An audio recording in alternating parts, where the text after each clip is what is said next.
Baik, coba kita perhatikan ayat yang tadi kita doa bacakan. 2 Timotius 1 ayat 7.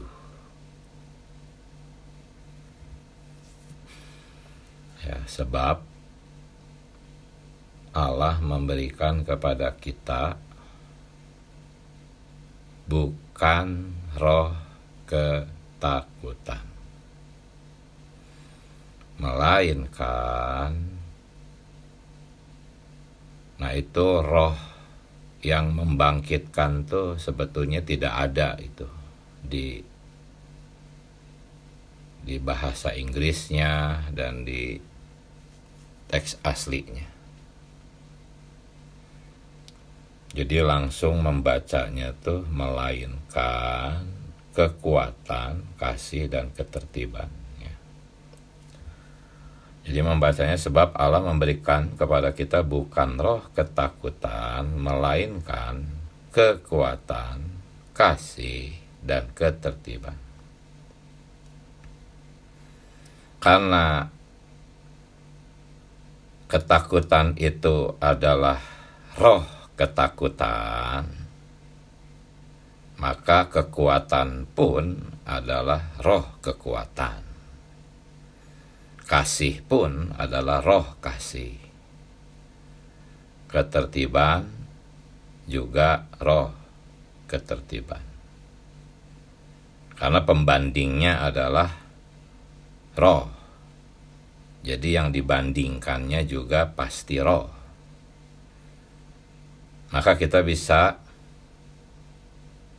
membaca ayat ini seperti ini. Sebab Allah memberikan kepada kita bukan roh ketakutan, melainkan roh kekuatan, roh kasih, dan roh ketertiban. Nah itu ya. Nah kekuatan itu teks aslinya kuasa ya. Kuasa itu kekuatan, tetapi lebih akurat karena di sini hubungannya dengan Satan, dengan daging. Bukan sekedar kekuatan yang kita butuhkan, tapi kuasa. Ini adalah roh kuasa. Lalu roh kasih, roh ketertiban. Nah kata ketertiban itu dalam Inggrisnya tuh pikiran yang sehat. Jadi berkaitan dengan pikiran ketertiban itu. Kalau teks aslinya lebih ke arah pengendalian diri. Ketertiban itu tuh artinya kita bisa mengendalikan diri, menguasai diri. Tetapi Inggrisnya menerjemahkannya pikiran yang sehat. Jadi roh ketertiban itu adalah roh pikiran. Sesuai dengan Efesus 4 ayat 23. Di sana ada frase roh pikiran. Efesus 4:23, tetapi di LAI-nya roh dan pikiran. Seharusnya tidak ada kata dan. Roh pikiran. Ya, itulah yang dimaksudkan dengan ketertiban, yaitu roh ketertiban itu adalah roh pikiran yang sehat. Ya pasti. Kalau pikiran saja ya belum tentu sehat, tapi kalau roh pikiran sudah pasti sehat. Karena roh di sini adalah roh perbauran, di mana Allah telah berhuni, berbaur menjadi satu roh. 1 Korintus 6 ayat 17. Ya, Allah menjadi satu roh dengan roh kita. Sehingga kita memiliki roh pikiran. Itu makna yang terkandung dari kata ketertiban. Nah, kalau ada roh pikiran, ya pasti ada roh tekad, ada roh kasih, atau roh emosi.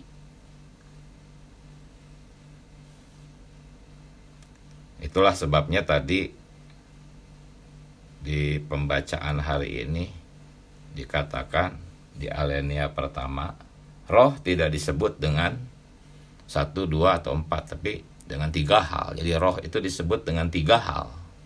3 hal ini adalah 3 hal dari jiwa. Ya, poin saya adalah, saudara-saudari, jiwa kita yaitu apa? Pikiran, emosi, dan tekad.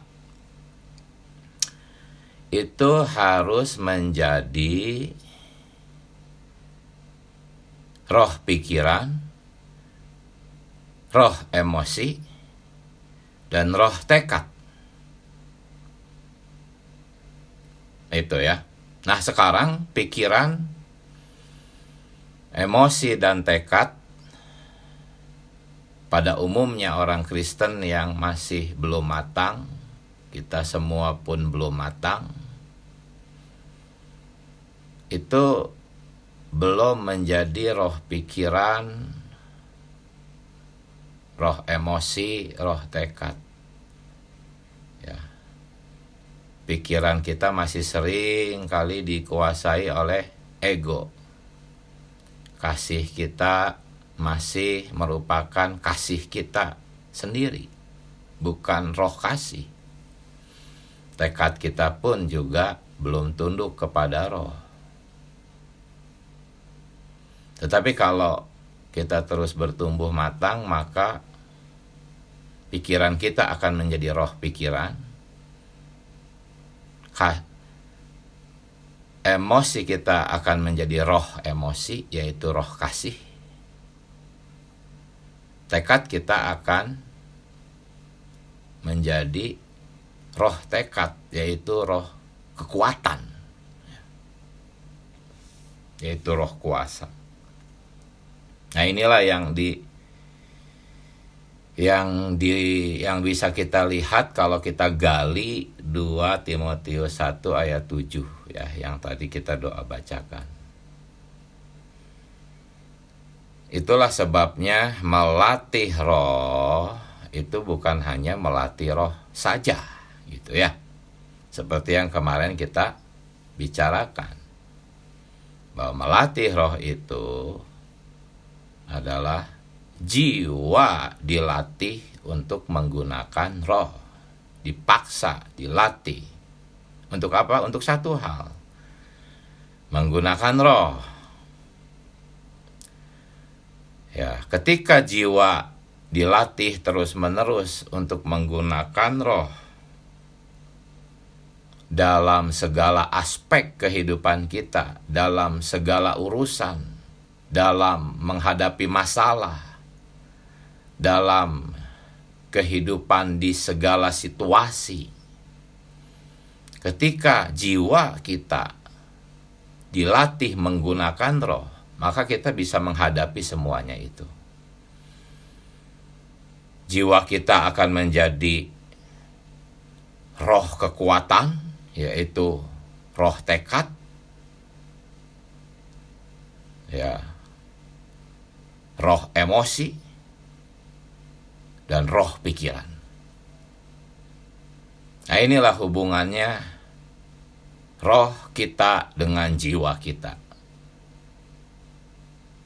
Inilah seluk-beluknya.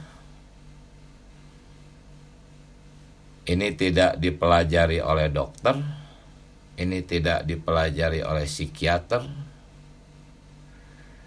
Bahkan orang-orang yang menyebut dirinya rohaniawan juga belum tentu memahami seluk-beluk roh dan jiwa macam ini. Itulah sebabnya tadi kita doa bacakan juga Kisah Para Rasul 14 ayat 22,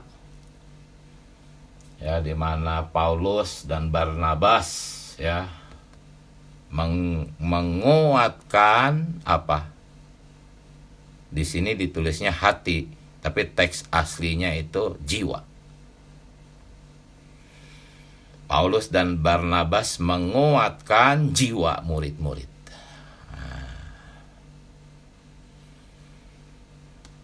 Nah ini, saudara-saudari, kalau kita tidak memahami 2 Timotius 1 ayat 7 seperti penjelasan yang barusan dijelaskan, pasti kita akan salah menerapkan praktek menguatkan jiwa. Banyak praktek-praktek pengembangan jiwa, penguatan jiwa. Tetapi yang dikuatkan ya si jiwa itu dengan cara cara-cara yang tidak melibatkan penyaluran ilahi.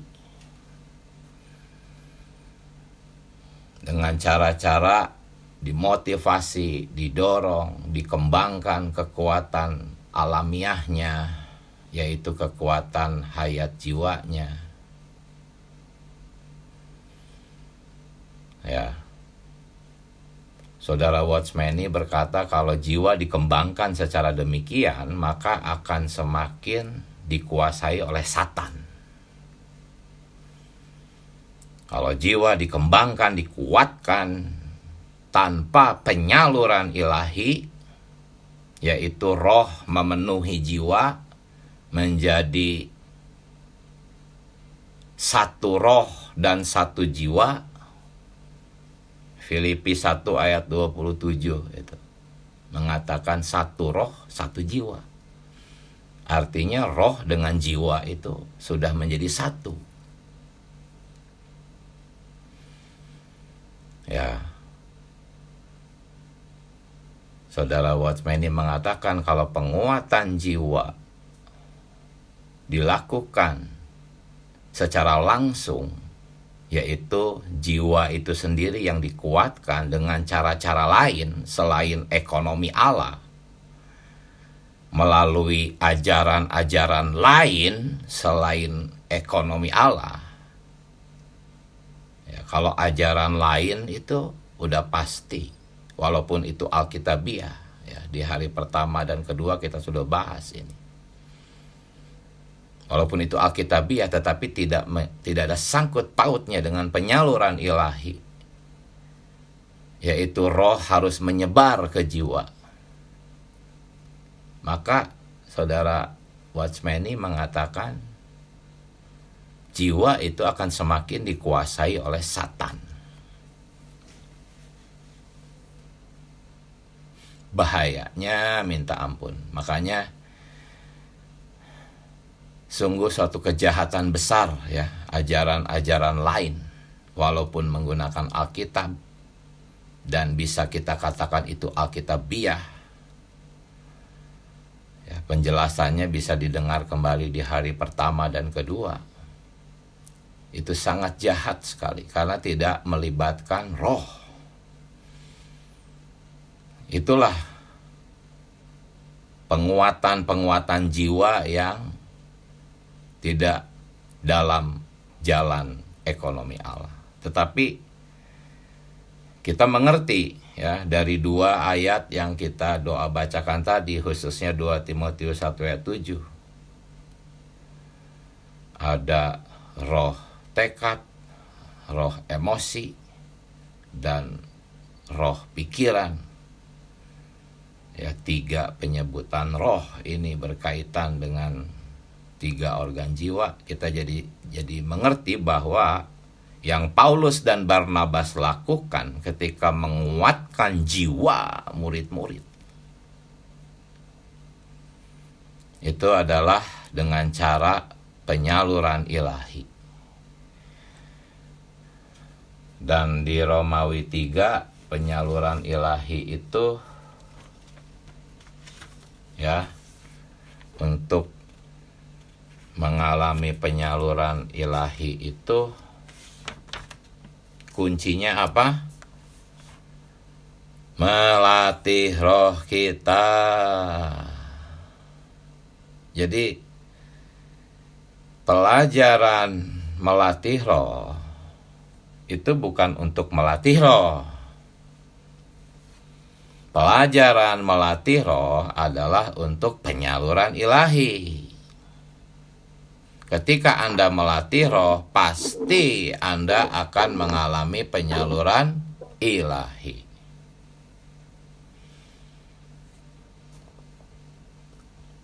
Ya. Itulah keselamatan jiwa, saudara-saudari. Itulah keselamatan jiwa. Coba saudara-saudari buka 1 Petrus 1 ayat yang ke-8. Di sini kita melihat ciri-ciri orang yang sudah mengalami keselamatan jiwa, yaitu apa? Organ-organnya sudah menjadi roh tekad, roh kasih atau roh emosi, dan roh pikiran. Dikatakan di 1 Petrus 1 ayat 8, sekalipun kamu belum pernah melihat dia, namun kamu mengasihinya. Itu keajaiban orang-orang Kristen, saudara-saudari. Orang-orang Kristen tuh nggak seperti Thomas ya hari ini. Walaupun kita orang-orang Kristen sejati belum pernah melihat Tuhan, kita mengasihi Tuhan. Ya, semoga kita mengasihi Tuhan. Karena mengasihi Tuhan itu ciri-ciri jiwa yang sudah diselamatkan. Itu adalah emosinya sudah diselamatkan. Kemudian apalagi 1 Petrus 1 ayat 8, kamu percaya kepada Dia sekalipun kamu sekarang tidak melihatnya. Ya. Nah, kamu bergembira, apa bergembira ini? Bersukacita, ya, karena sukacita yang mulia, yang tidak terkatakan. Jadi ini ciri-ciri orang-orang yang sudah mengalami keselamatan jiwa. Di ayat ke-9-nya, ayat itu belum tentu untuk kita. Karena kita belum tentu sudah seperti orang-orang yang di ayat ke-8. Ayat ke-9-nya berkata, karena kamu. Ya, kamu di sini belum tentu kita ya. Tetapi kalau kita sudah memenuhi ciri-ciri yang di ayat 8, berarti kamu di sini adalah ditujukan buat kita. Karena kamu telah mencapai tujuan imanmu, yaitu apa? Keselamatan jiwamu. Kamu di sini itu siapa? Kamu di sini itu yang mengasihi Tuhan dan bersukacita. Ya, itulah yang di poin E hari kelima. Ya. Poin E hari kelima itu kan tentang bersukacita senantiasa. Itulah orang-orang yang mengobarkan rohnya, orang-orang yang melatih rohnya. Bukan hanya di sana dilengkapi, tetap berdoa, mengucap syukur. Ya, berdoa di sini tuh bukan berdoa yang merengek-rengek. Doa yang karena stres. Bukan doa yang penuh dengan ucapan syukur, doa yang percaya Tuhan. Ya. Inilah yang disampaikan pada hari kelima. Ya, dan di hari ke-6 pun itu merupakan hasil dari melatih roh, ya, yaitu mengalami penyaluran ilahi. Kalau kita membaca poin E, poin F, poin G di hari ke-6, poin H dan poin I, di sana ada kata adalah. Ya, melatih roh kita, mengorbankan roh yang Allah berikan kita adalah. adalah. Itu semua merupakan hasil dari melatih roh.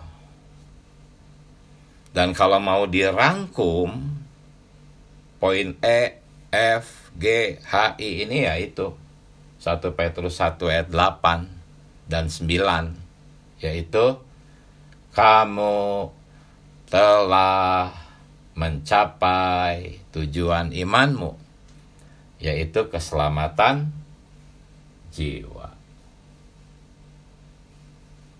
Haleluya. Itulah tujuan dari melatih roh. Melatih roh itu bukan untuk melatih roh. Melatih roh itu adalah untuk keselamatan jiwa melalui penyaluran ilahi. Ya. Nah, saudara-saudari coba buka lagi Kisah Para Rasul pasal 4 ayat 32. Oh, Tuhan mendambakan gereja yang sedemikian. Gereja yang Tuhan dambakan ini adalah orang-orang yang melatih roh, yang mengalami keselamatan jiwa, sehingga tidak ada lagi ego. Kalau tidak ada lagi ego, bisa menjadi satu jiwa. Di gereja-gereja lokal kita hari ini mungkin belum ada satu jiwa. Ya. Lihat Kisah Para Rasul 4 ayat 32. Adapun kumpulan orang yang telah percaya itu mereka satu hati dan satu jiwa. Sudahkah kita satu jiwa dengan saudara-saudari lain yang berbeda latar belakang dengan kita? Saudara-saudari lain yang mungkin ya tidak memiliki konsepsi yang sama.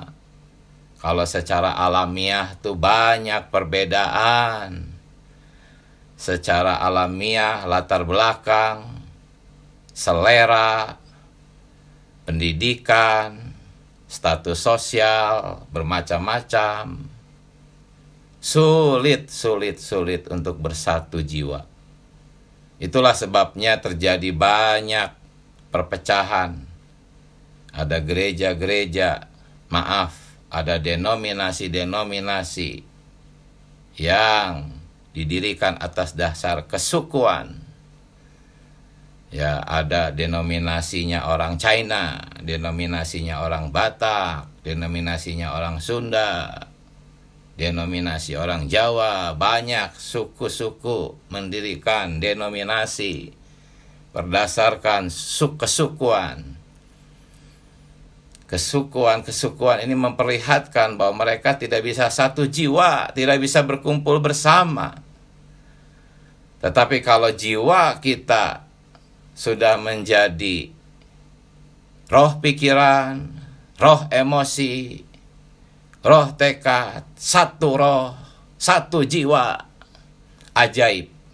Tidak ada lagi kritik, tidak ada lagi penghakiman. Ya, tetapi apa?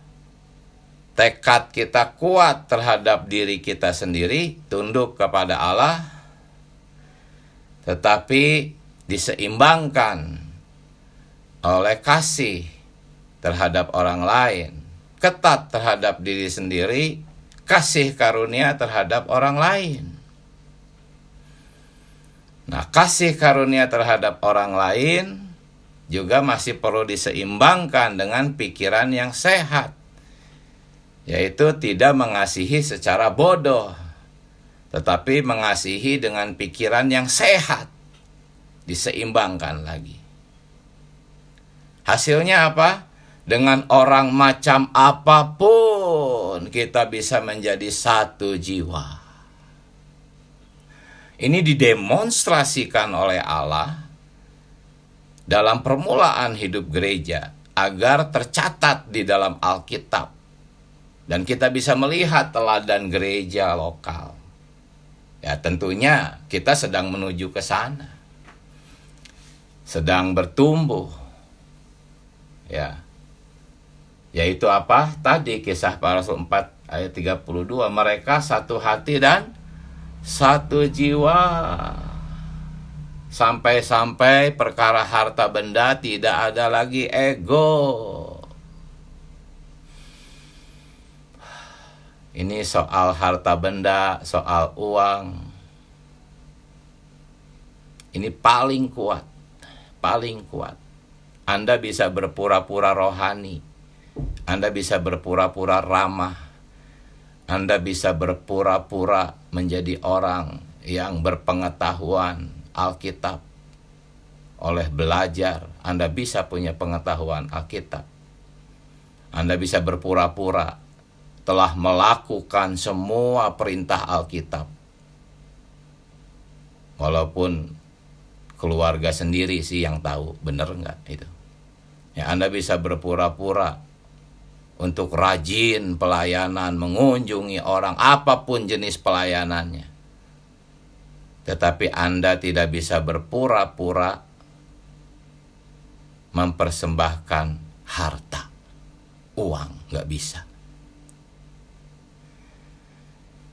Tidak ada. Kalau udah urusannya dengan uang, ketahuanlah aslinya Anda dan saya. Tidak bisa berpura-pura dalam mempersembahkan harta, nggak bisa.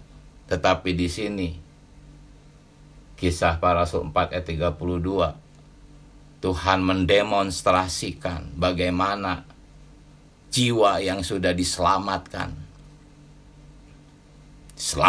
dari mamon dan harta benda. Tidak ada lagi ego.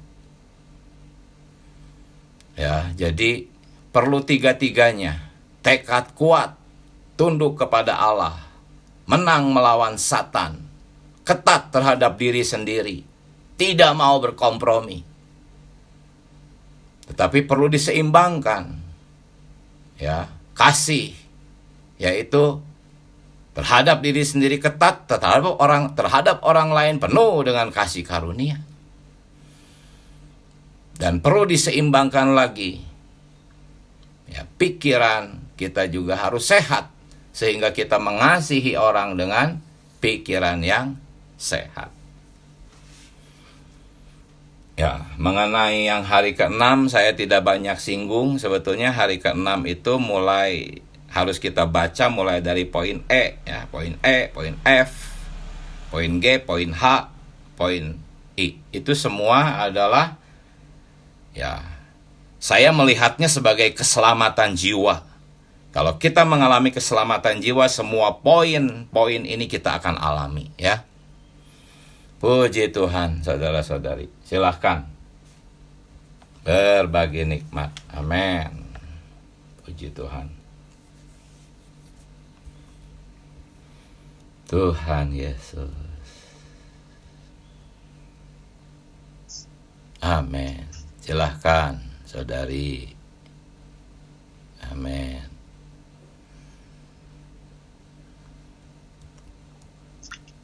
Ya. Puji Tuhan. Amin. Terima kasih untuk ini ya, pelajaran ini ya yang membuat saya mengerti gitu ya. Memang di dalam kehidupan kerohanian kita masih jauh gitu ya, sedang menuju gitu ya. Tapi dengan FKKP hari ini dan penjelasannya itu membuat saya lebih mengerti lagi ya apa yang harus yang harus diproses gitu ya, yaitu jiwa kita ya, dan tekad yang harus ditundukkan kepada roh gitu. Itu membuat lebih terang lagi ya, dan tujuannya yaitu untuk keselamatan jiwa kita.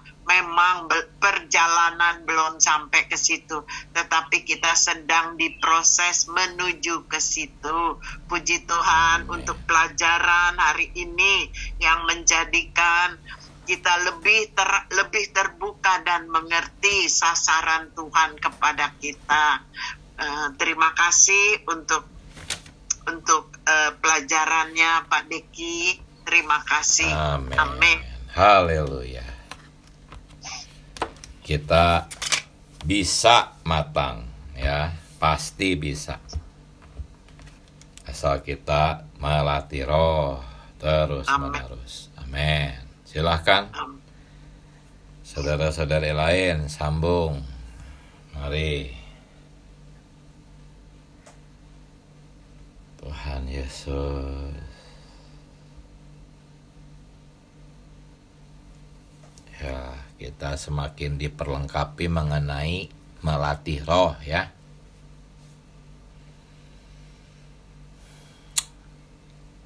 Puji Tuhan. Mari, saudara-saudari, silahkan.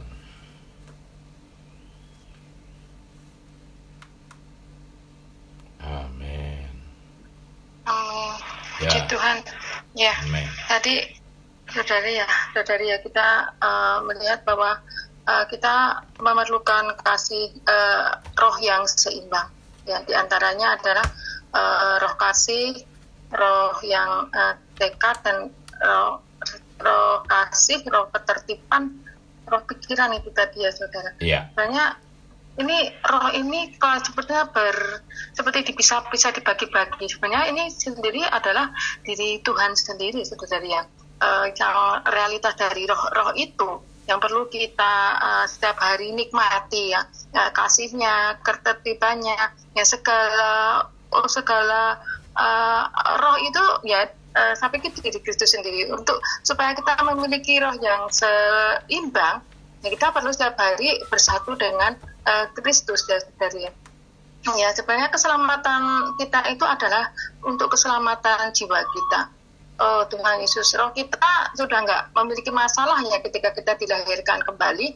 Ya, roh kita ini sudah dibarukan dengan Allah. Tetapi yang menjadi masalah kita, yang menjadi pekerjaan Allah hari ini di atas diri kita itu adalah keselamatan jiwa kita. Karena jiwa kita ini yang dipenuhi oleh perkara-perkara yang jahat ya, oleh diri iblis ya, setan ya, sehingga tidak bisa memiliki saluran hayat Allah secara memadai ya di dalam diri kita.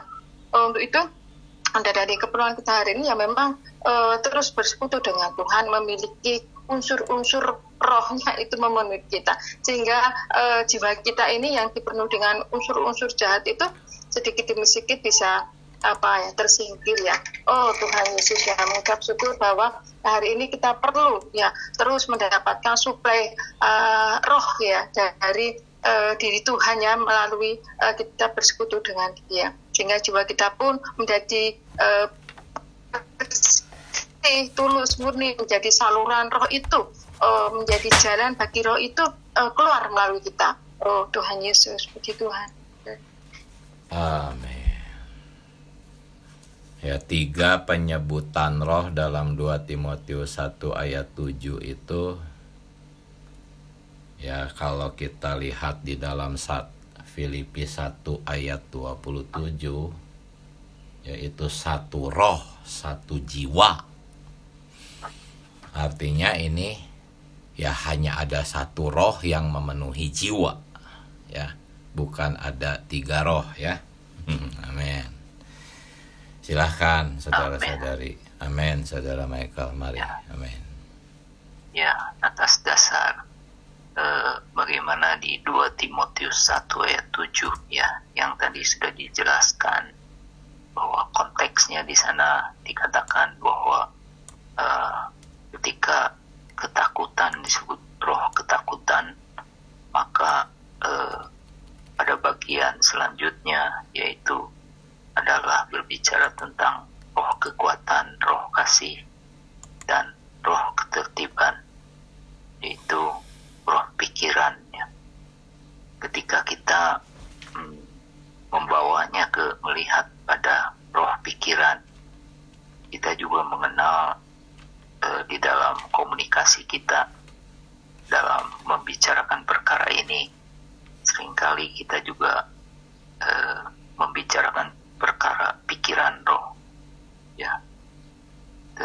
sini kita mengatakannya dari aspek roh pikiran. Jadi saya merasakan mungkin kalau ini salah boleh dikoreksi mungkin sama saudara Diki ya. Roh pikiran adalah satu sumbernya ya, buahnya adalah pikiran roh, yaitu pikiran daripada roh itu sendiri.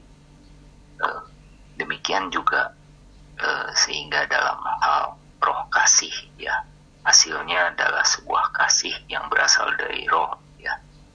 Juga roh kuasa, ada suatu kuasa yang bersumber daripada roh itu. Karena untuk melihat hal ini manifestasinya kita memang bisa melihat dari untuk sebagai pembanding, ada orang-orang yang bukan beriman, mereka memiliki tekad dan yang kuat, lalu bisa melaksanakan tekad kuat itu dengan disiplin yang sangat tinggi dan kuat ya. Lalu mereka juga dalam hal perasaan, emosi, memiliki satu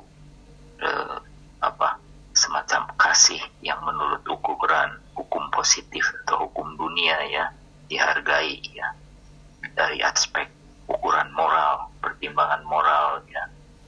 Lalu juga dalam hal pikiran, mereka memiliki pikiran-pikiran yang positif ya.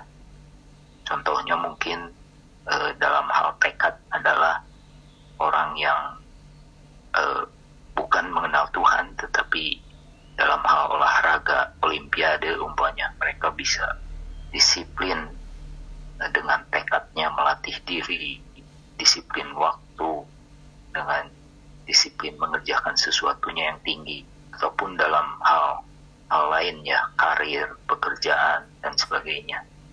Tapi ketika kita membawanya ke dalam perkara firman Tuhan, hal-hal tersebut ketika tidak menyentuh sesuatu yang berasal daripada roh ya, maka itu bukanlah hal-hal yang bisa dibicarakan ke dalam contohnya pikiran adalah berasal dari roh pikiran. Pikiran mereka ya berasal dari pikiran alamiah mereka sendiri, yaitu dari hayat jiwa mereka sendiri, pikiran alamiah mereka sendiri, yang walaupun pikiran itu positif, tetapi bukan berasal dari roh pikiran. Jadi di dalam hal ini hari ini saya melihat ada penekanan pada sumber ya, yaitu harus daripada roh. Makanya saya merasakan bahwa memang yang diministrikan sepanjang minggu ini pertama adalah berkaitan dengan melatih roh. Dari melatih roh itu, roh ini membawa suatu roh kuasa, roh kasih, dan roh pikiran yang menghasilkan dalam aspek pikiran adalah pikiran yang berasal dari roh. Amin. Puji Tuhan. Amin. Ya, masih ada satu saudara, saudari, silahkan. Amin.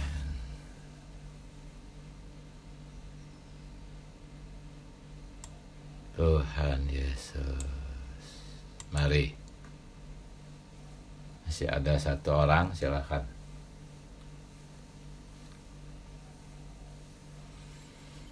Amin.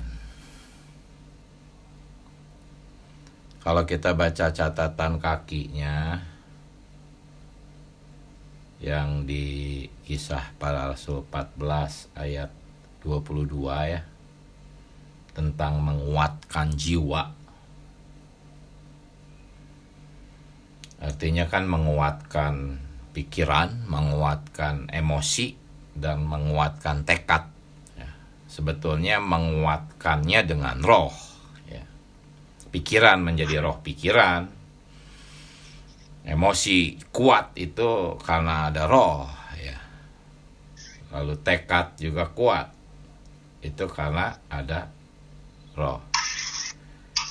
Ya. Nah, ciri-cirinya kalau roh pikiran ini tuh adalah pikiran tuh bukan pintar, bukan hebat, tetapi bisa memahami Tuhan dan hal-hal tentang Tuhan. Itu catatan kakinya. Jadi pikiran ini bisa memahami Tuhan dengan hal-hal tentang Tuhan, ekonominya, kehendaknya, rencananya. Itulah pikiran yang telah diselamatkan menjadi roh pikiran. Kalau roh emosi itu bukan mengasihi orang-orang miskin, misalnya mengasihi orang-orang yang banyak, bukan gitu. Itu nggak usah ada roh juga, banyak orang mengasihi. Tetapi ya, roh emosi atau roh kasih ini itu adalah mengasihi Tuhan gitu. Dan mengasihi Tuhan itu sama dengan mengasihi kepentingan Tuhan. Yaitu mengasihi ekonomi Allah. Ya, tidak mengajarkan ajaran lain. Bahkan membenci ajaran lain. Karena dia mengasihi Tuhan. Jadi dia mengasihi kepentingan Tuhan. Apakah kepentingan Tuhan? Ya ekonomi Allah itu. Jadi bukan roh emosi itu bukan roh kasih yang mengasihi orang secara alamiah, ya banyak seperti itu sih. Ya bahkan dari luaran kelihatannya kalah orang-orang Kristen yang paling baik sekalipun, bahkan Rasul Paulus sekalipun mungkin kalah dengan orang-orang yang mengasihi dalam ekspresi agamawi itu ya. Dan roh tekad itu apa? Bukan tekad menjadi tekad yang kuat gitu, berpendirian gitu. Itu bukan yang berhubungan dengan moral dan etika, tetapi tekad ini untuk apa? Untuk menggunakan roh gitu ya. Yaitu tekad yang ingin tetap bersatu dengan Tuhan. Ya, tekad untuk tetap tinggal bersama Tuhan. Yaitu apa? Kembali ke dalam roh, kembali ke dalam roh. Hanya itu tekadnya gitu. Bukan untuk yang lain. Pokoknya yang penting Tuhan, aku tinggal bersamamu. Nah, ini adalah penjelasan di catatan kakinya ya, dan di rawatan pagi juga tadi. Ya, boleh kita minta izin 2 menit. Silahkan Saudari Ning bagikan. Amin. Ya. Saya mau bertanya, saudara. Biasanya kan kita tuh mendapat kebenaran bahwa pikiran itu adalah bagian yang terutama dari jiwa kita, atau bagian yang menonjol dari jiwa kita. Tetapi pagi ini kita diberitahu bahwa untuk memiliki keseimbangan di dalam roh, tekad itu yang harus pertama, yang harus kita bereskan bagi Tuhan. Kenapa harus tekad, saudara? Bukan pikiran dulu, karena pikiran kan bagian yang terutama di dalam jiwa. Iya, memang pikiran itu adalah bagian yang paling besar dari jiwa. Tetapi pikiran itu serta emosi harus mencapai sasaran. Nah, sasarannya adalah tubuh ini kan harus bertindak, bergerak. Yaitu organ tekad yang menggerakkan tubuh. Masa kita berkata, Tuhan aku mengasihimu, tapi aku nggak sidang-sidang ya Tuhan, aku di rumah aja. Ya itu pikirannya memang udah mengenal Tuhan, emosi mengasihi Tuhan. Tetapi kalau tekadnya tidak didapatkan, ya hasilnya abnormal. Ya sebetulnya ya sasaran Tuhan tuh adalah menggerakkan tekad gitu, melalui pembaharuan pikiran, melalui ya membuat emosi kita mengasihi Tuhan. Itu goalnya, sasarannya itu adalah supaya tekad kita tunduk gitu. Ya. Karena tekad inilah yang menggerakkan tubuh kita gitu, actionnya gitu. Tapi banyak saudara-saudari ya hanya punya pengetahuannya sih sudah punya ya, tetapi mungkin emosinya juga belum terlalu mengasihi Tuhan, sehingga ya secara perbuatan sehari-hari ya tidak ada pergerakan, ya tidak ada ekspresi dalam penghidupan sehari-hari, khususnya dalam penghidupan gereja. Itu pasti kalau orang yang benar-benar ya diselamatkan jiwanya, ya pasti akan rajin bersidang untuk menyuplai, rajin mengunjungi, merawat, sidang-sidang doa pun ikut, ya. Wah, tidak peduli kondisi gereja lokal bagaimanapun, tetap bisa satu jiwa, ya. Dan itu semua membutuhkan tekad. Kalau nggak ada tekad, ya hanya teori saja, begitu ya, saudari. Amin. Puji Tuhan, kita sudah melewati batas waktu. Mari kita menyeru nama Tuhan. Amin. Tuhan Yesus. Tuhan Yesus. Tuhan Yesus. Tuhan, terima kasih buat pelajaran hari ini. Amin. Tuhan, kami perlu melatih roh untuk mengalami penyaluran ilahi, Tuhan. Oh, tujuan kami melatih roh adalah agar pikiran kami menjadi roh pikiran. Roh menyebar ke emosi kami, menjadi roh kasih di dalam kami. Oh, kami melatih roh adalah agar tekad kami bergerak kuat, mengikuti arahan-arahan dari pusat pengaturan di dalam roh kami. Tuhan, dapatkanlah pikiran, emosi, dan tekad kami seluruhnya seimbang, Tuhan, untuk kami menempuh hidup gereja, ya, mendapatkan penyaluran ilahi dan menjadi saluran daripada penyaluran ilahi. Terima kasih Tuhan Yesus. Selamat pagi saudara-saudari, sampai jumpa. Amin. Amin. Tuhan Yesus. Saya close ya, saudara-saudari. Saudara-saudara,